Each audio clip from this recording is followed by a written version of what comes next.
Falcon and Sparrowson stand inside the marble portico of the Palais de Justice, awaiting the opening of the Tribunal de Grande Instance. Or Instance, is that? I don't know. French, who knows. Are you nervous? ... That bad, huh?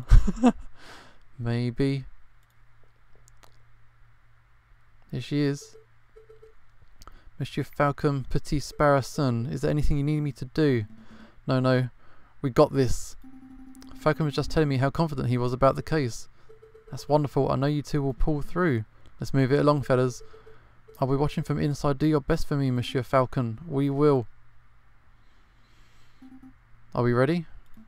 Yeah, we're ready. Okay, I guess we're ready. I've got no idea what's going on. Alright, settle down everybody, settle down. Is everybody here? That's Judge Maxime. JJ Falcon present. The defence is ready, Your Honour. There's Rupert Rappington present. The readiest prosecution, Your Honour. That's the wrong way round. We'll go with it. That's not it. Oh gosh, where are my notes? I knew it. Knew what? Rupert and I went to Paris Law School together. He was in all of my classes. Was he smart? No. He always scored the second worst marks in class. I can only assume that he bumbled through the final exams on the luck of his two rabbits' feet. Unless he's improved considerably, he might already have this trial in the bag. Good to know. I say, Sparrowson, if Rupert scored the second lowest marks in class, who scored the lowest?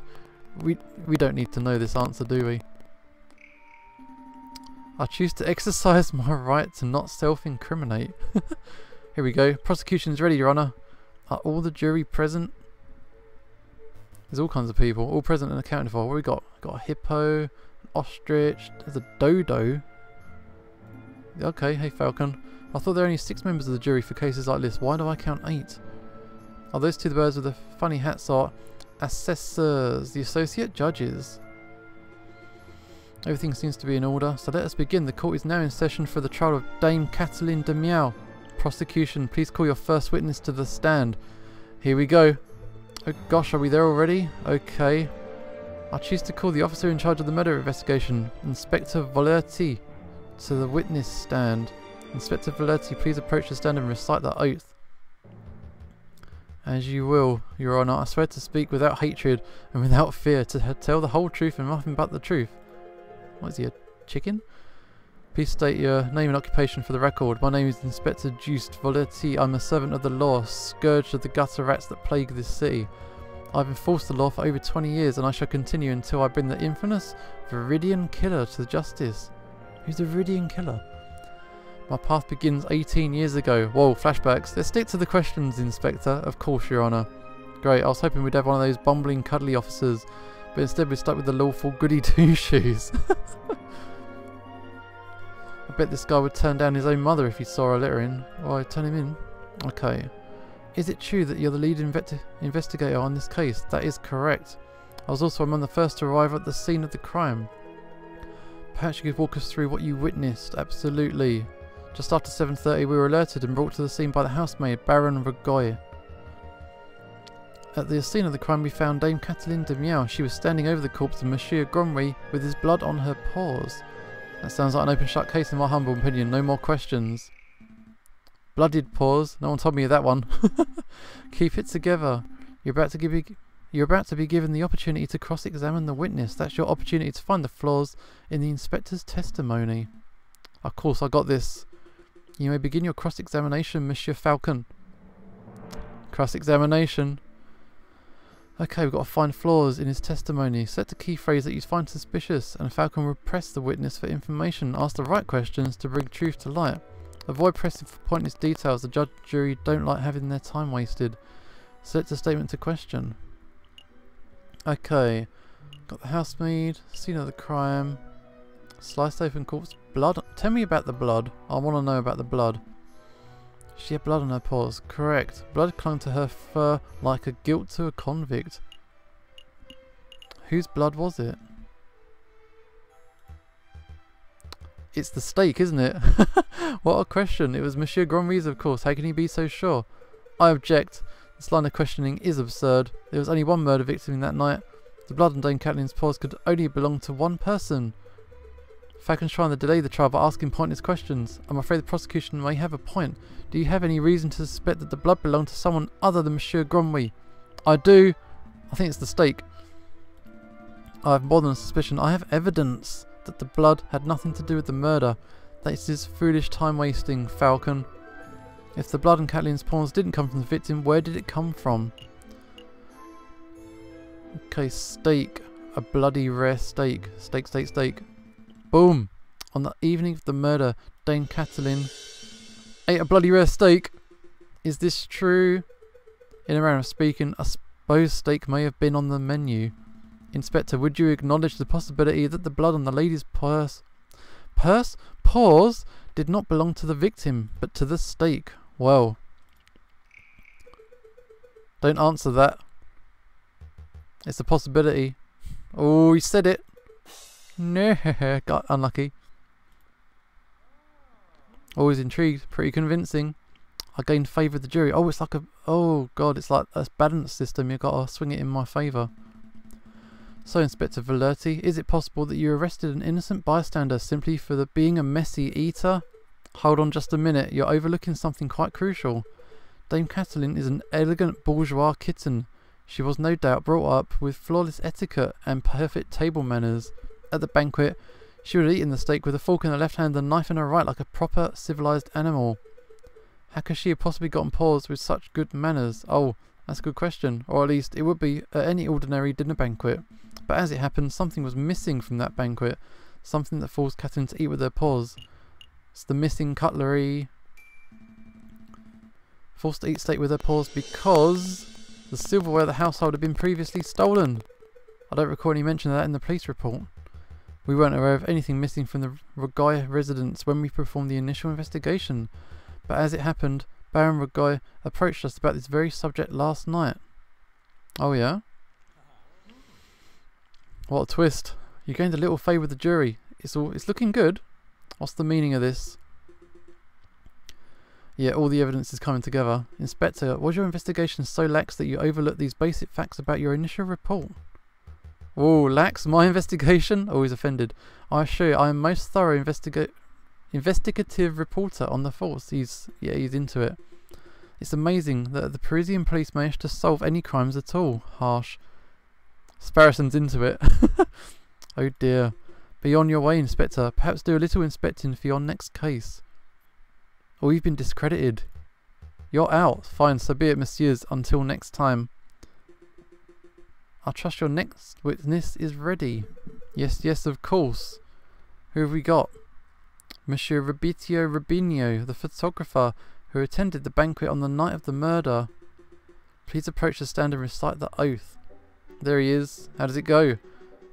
I swear to speak without hatred and without fear, to tell the whole truth and nothing but the truth. It's a little cliche, to be perfectly honest. Could the witness please introduce himself for the court record? As if anybody in the courtroom does not immediately recognise me. I am the great Monsieur Robitio Rubinho, cutting-edge photographer and visionary. I don't just take people's pictures, I capture their very essence. Je suis l'artiste. Tu es une pipe, you're a pipe. Ceci n'est pas une pipe. I know the reference. That's that Magritte right there. You may have seen my works in hip magazines Le Branche or Celle Chouette. I don't know what that is. I can send you tweets if you like. What on earth is a tweet? Bird-to-bird communication. Come on, Falcon. It's the 19th century. Get with the times. Yeah, your works are very impressive, Mr. Rubinho. But let's get down to business. Could you tell us of your activities on the night of the murder? We've stolen the photo, so... yeah, I'm not sure how this is going to go. I was hired by Baron Rogoy to capture the evening's events. I arrived at 7 in the evening, pointed my camera, and captured the beauty of the banquet in one fantastic photograph. Then I billed Baron Rogoy and I left, like a true artist. And with regards to the photograph itself, who did you photograph? I thought you might ask. I brought a copy so that you could all see for yourselves. Very good. Let's take a closer look. That's different to what I've got. My word, this is an exquisite picture, isn't it? Let's see who... hang on, I want to look. It shows Cooley and Kathleen and Pertois. It's got different people in the photo. Oh. Alright, you're going down, son. In the middle we got Baron Rogoy, the Lion, who hosted the event. On the left we see Seigneur Patois de Miao, the father of the defendant, Dame Cataline. Haven't met that person yet. And finally we see the housemaid, Courtoom de Hort, who I suspect may have snuck into the picture uninvited. As you can see, two people are clearly absent from the photo. The first is the victim, Monsieur Gronry. The second is the defendant, Dame Cataline de Miao. Quite suspicious. Just a moment, this proves nothing. So the defendant and the victim were not photographed with the others. That doesn't mean they're in the garden together at that point. Hold your horses, Falcon, I'm not done. The prosecution may continue. Behind the photograph subjects we saw a wall clock where the time is at 7:30. Oh yeah? Now why is that time significant? Well, Inspector Valetti told us earlier that was the exact time the murder took place. Do you see? Every suspect has an alibi at the time of the murder, save for Dame Cataline herself. Yeah, that photograph. I'm smelling some bullshit. It looks different to the one we borrowed. I see it too. Don't tell me the puzzles though.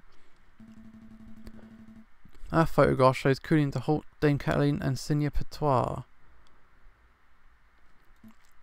Yeah, and it's they've been swapped. Is it a composite? We assume that only one photograph was taken. Then this demonstrates that one of the photographs must have been edited in some way. You should just slam that evidence down and be like, BAM! Inconsistency! This whole courtroom's out of order, case closed! Sparrison's impulsive. I kinda like him. I can't do that. I suppose you could be a little more delicate with your words. No, I mean I can't do that because our evidence was illegally obtained.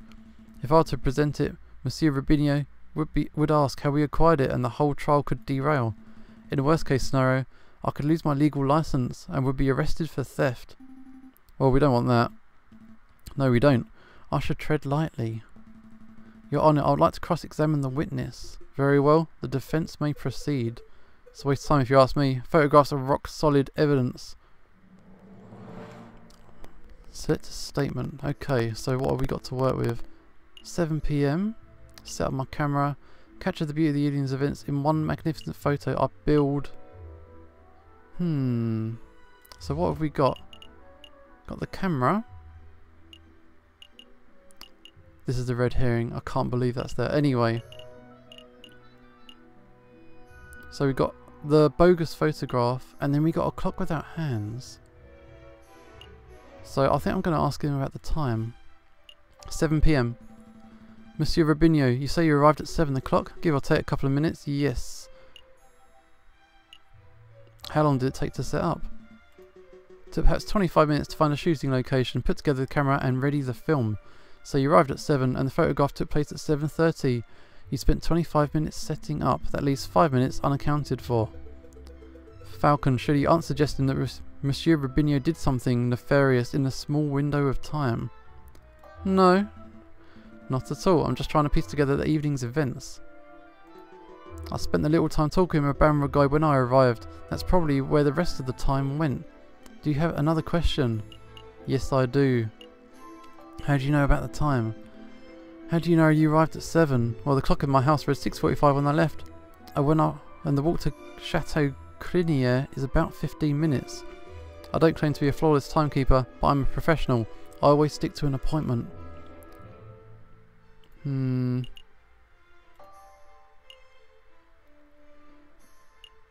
not sure. I have no more questions about the arrival time. Let's just ask everything, I suppose. Camera. Ask about the camera. Go on. How does it work? I'm afraid that's a patented trade secret.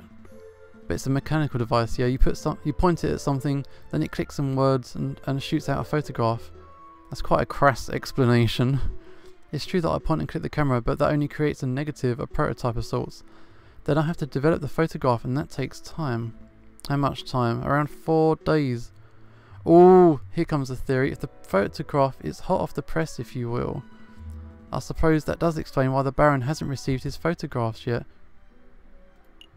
Yeah, I'm going to keep asking about this. Can a camera ever make a mistake? Now there's a question only an imbecilic, technophobic Philistine would ask. No, monsieur. The camera is a flawless device. My photographs offer a perfect reflection of reality. Nothing more, nothing less. So if there was an inconsistency between a photograph and reality, what would that imply? An odd question. I don't think such a thing could ever be possible. But if one were to see such a thing... Falcon, stop dancing around the point and tell us what you're trying to get at. There's a mistake in the photograph. I'm going for it. I see a mistake. Impossible. I just told you, monsieur. The camera is perfect, unbiased device.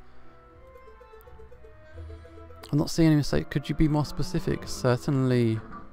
Click on the area of the photograph you believe contains a mistake. Select an area to examine. The clock. The clock in this photograph. There's something not right about it. Isn't that convenient? The defence sees something wrong with the key piece of evidence that implicates his client. Don't give me that cocky tone, Monsieur Rabington. I've got evidence that there's something wrong with the clock in the picture. Yeah, I've got this clock. The photograph clearly shows the clock's hands pointing at 7 and 6. That much is self-evident.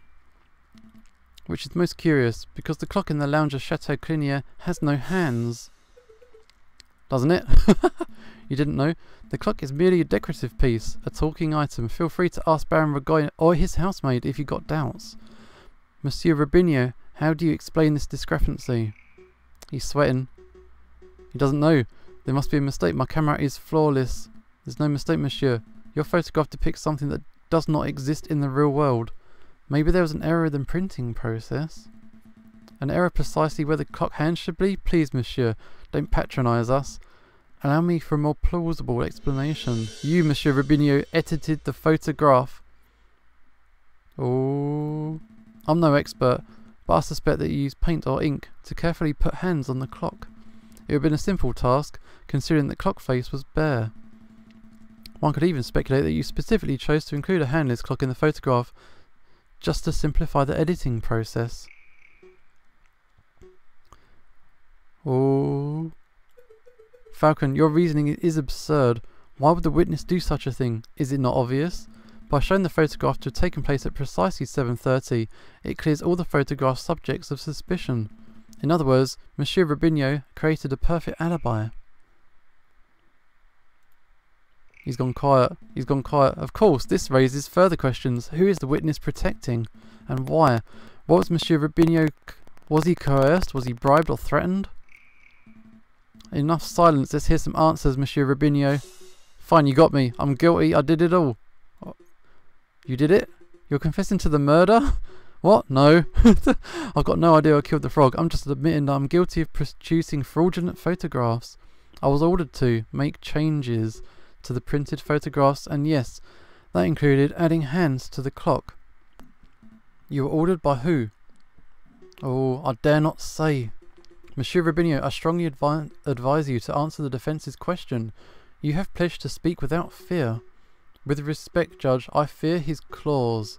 More than I fear the punishment of the justice system. I shall name no names. His claws, did you hear that? That is most unfortunate. Monsieur Robinho, we cannot and shall not torture names out of you. We don't live under the ancien regime after all. But since you've admitted to falsifying evidence, then we cannot keep you on the stand as a witness. Take your leave. You shall be charged with perjury in due course. I can't protest. That's the least I deserve for my failure as an artist. Good day, monsieur. I gained more favour with the jury. I think I'm doing okay. So the clock's hands were painted on. So what? That doesn't matter. The photograph still depicts Dame Cataline as absent, close to the time of the murder. That is significant. Don't be dense. If the photograph is not completely genuine, then it cannot be considered reliable evidence. Why not? It's still a portrayal of the night's events. Because if we accept that one part of the picture was edited, then we must accept the possibility that other parts were as well. Is it possible that Dame Cataline was painted out? Or even worse, it's possible that another person was painted in. We know that the witness was trying to cover for someone, so all possibilities must be accounted for. What are you trying to say? That the housemaid paid off the photographer, or that Seigneur Patois de Miao perhaps? I don't think so. The housemaid lacks means or motive, and it wouldn't make sense for Seigneur Patois to implicate his own daughter. Surely you're not suggesting that the honest and beloved Baron Ragoy deliberately tried to flame Dame Cataline? Because that would be the most outlandish theory yet. The Baron is a pillar of our community. He would never do such a thing. Monsieur Rabington, I'm not here to throw accusations. That's the job of you, the prosecutor. However, mayhaps I should offer an opinion. Here he is. It's the Baron. It's not time for your witness testimony yet. So you would think. And yet I see my good reputation getting tarnished by your incompetence.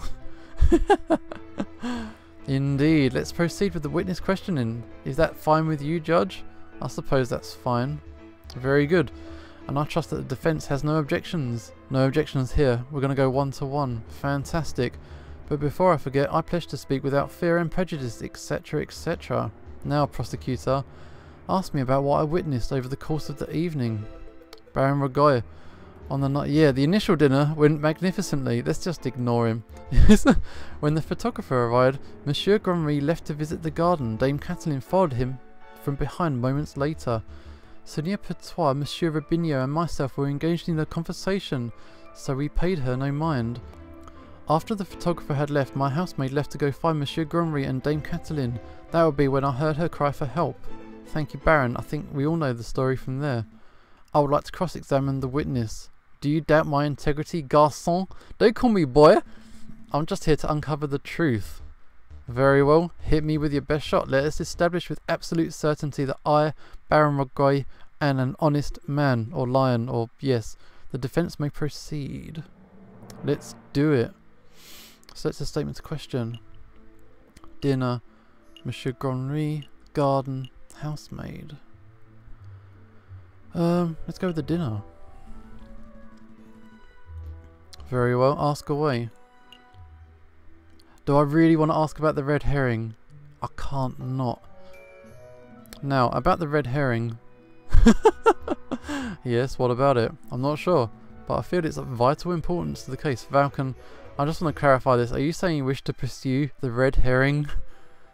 No, I'm not an idiot. I suspect the red herring may have been a red herring. I'll leave it alone for now. That's a good call. The joke was starting to wear thin. What's the next question? Yes, let's ask something else. Stolen cutlery.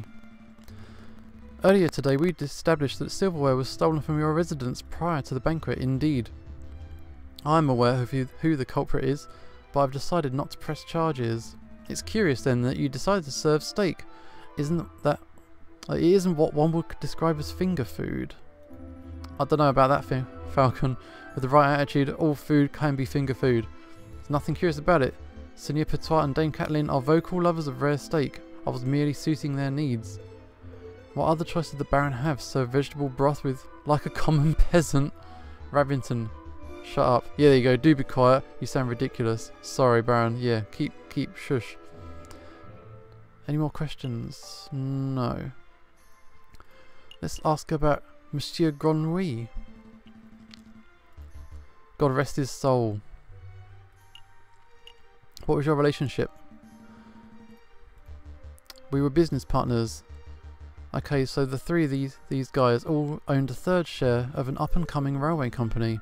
Excuse the crassness of the question, but that means that you and Sonia Petois only have half each. Is that correct? I suppose that's a slight glimmer of benefit that arose from this foul situation. But monsieur, you must understand that Monsieur Gromry and I were friends as much as we were business associates. I mourn the man's passing. Of course. Do you have another question? Yeah.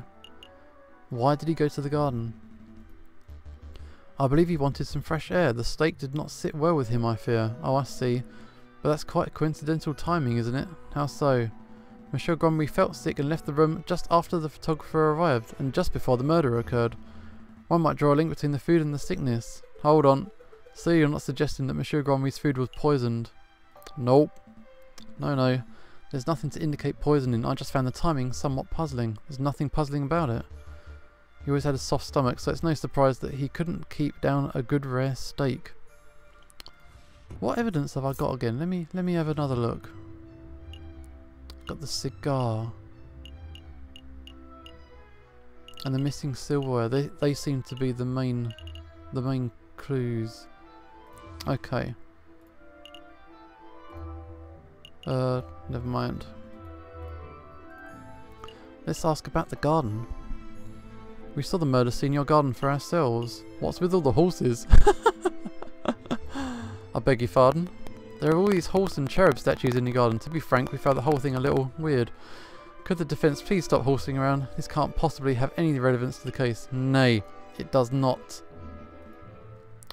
But hey, you can't berate a man for trying. Stop it. Not bad, not bad. Have we got another question? Yes, we do. When was the last time you visited it? Baron Rogoy, when was the last time you went to your garden? As it happens, I've got quite serious allergies. I haven't been in my garden for years. That's a liar. We've got the cigar. Years, you say? Indeed. That's not right. I do not wish to call you a liar, but that claim does not hold up to scrutiny. Why is that? Because we've got hard evidence that you visited the garden recently. Balderdash, my word is gold. So this so-called hard evidence. I've been in my garden. Cigar. This was found in your garden. To be specific, it was found inside the fountain basin, right beside where the murder occurred. A cigar butt. It could belong to anybody. Prosecutor. Shut your mouth! I can speak for myself. Yeah, shush. That is indeed the remnants of one of my cigars, but I must apologise, Monsieur Falcon, for I misunderstood your initial question. Always a slippery one. You see, prior to the banquet, I hadn't visited my own garden in years. But naturally, after hearing the housemaid's cry for help on the evening of the murder, I rushed outside. I was shocked and disgusted by what I saw, and that must have been when I dropped my half-smoked cigar in the fountain basin. Perfectly reasonable explanation. I would find that believable if the cigar were casually discarded, but as it happened, the cigar butt was found in the fountain's upper basin, a location that could only be accessed with great inconvenience and a little paddling. The cigar butt was not dropped, it was deliberately hidden. There are any number of possible explanations. Are there? Because I can only think of one. That is, you, Baron Rogoy, deliberately hid your cigar butt to disguise your own illicit activities. Did I now? And what illicit activities would those be? Do you want me to spell it out? Let's do it. Let's put everything on the table. You, Baron Rogoy, murdered Monsieur Grenouille. That is what you were trying to keep hidden. Wow, how shamelessly brazen. That is a ludicrous accusation, Falcon. The Baron is an upstanding citizen of the highest order. Your allegation is baseless. You got no evidence and no motive or opportunity. No evidence? Think harder. Every piece of evidence points to Baron as the prime suspect. You want the means? He had the means. His lion's claws are as sharp as a surgeon's blade. Gutting a frog belly would be trivial to him. Even Monsieur Robinho confessed just moments ago that he feared his claws. Ridiculous. I'd never threaten a man with violence. Do you want a motive? The Baron has 10,000 francs worth of motive. By removing a business partner, the Baron's share of his railway company increased from 1/3 to 1/2. It's preposterous. And finally, the Baron had the opportunity. No, he crafted the perfect opportunity.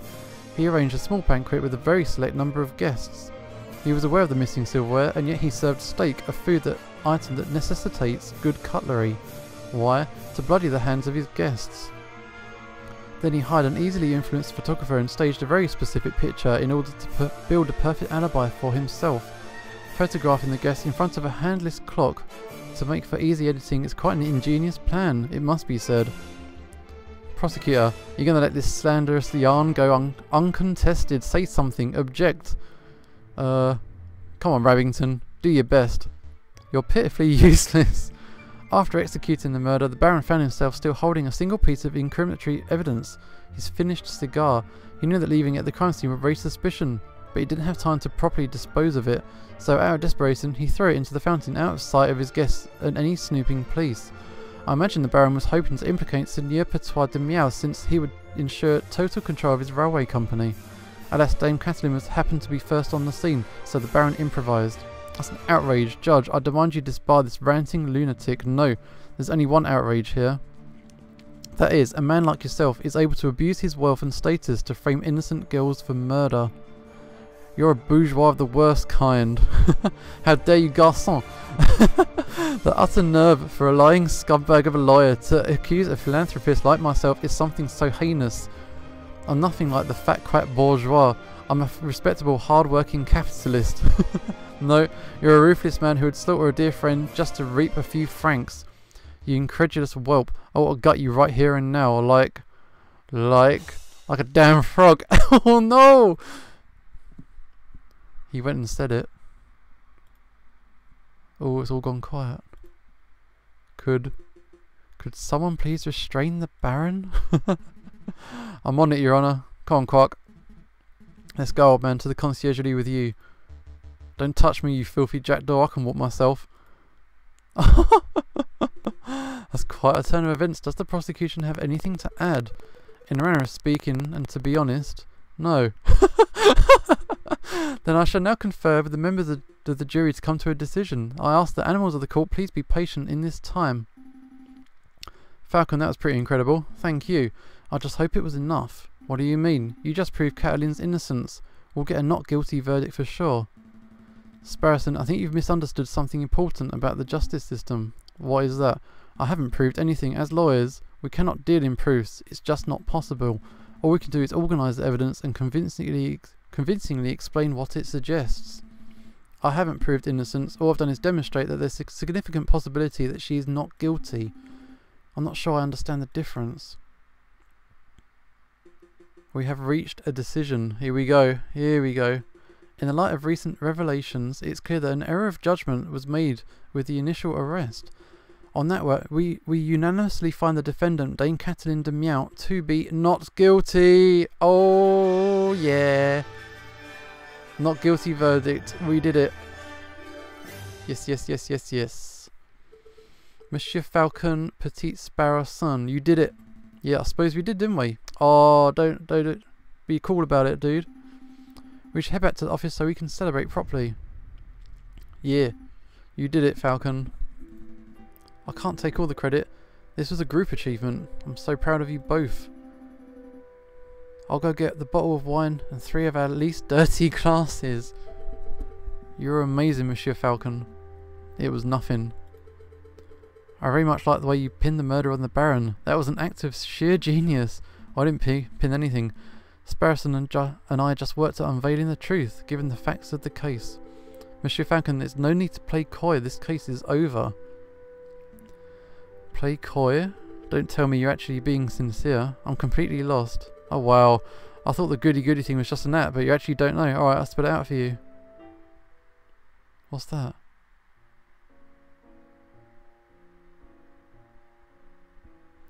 What? She murdered Monsieur Gronry. I saw him in the garden, all drunk and vulnerable, and I seized my opportunity. It was nothing personal, just business, you understand. Oh, she's confessed in front of me. Business? To increase my papa's share in the train company, of course. My papa always said that the drunk old frog was the weakest link. Your confession didn't make any sense at all. I found Baron Rogoy's cigar butt hidden in the garden. Oh, I'll put that there. I expected the police to find it, but I suppose that was putting too much faith in the brains of Paris's finest. But Falcon proved that Monsieur Robinho's photograph was edited. It was edited. I wasn't in the picture because I was busy paying a visit to Monsieur Gromry in the garden. My papa knew I needed an alibi, so he ordered Monsieur Robinho to paint me over. And to add... oh, what? That lazy artist didn't manage to finish altering either photograph by trial day. It's a good thing Monsieur Falcon was so imaginative, because that could have gone very badly. She's made me an accomplice. Oh. What's with the silence? You should be proud.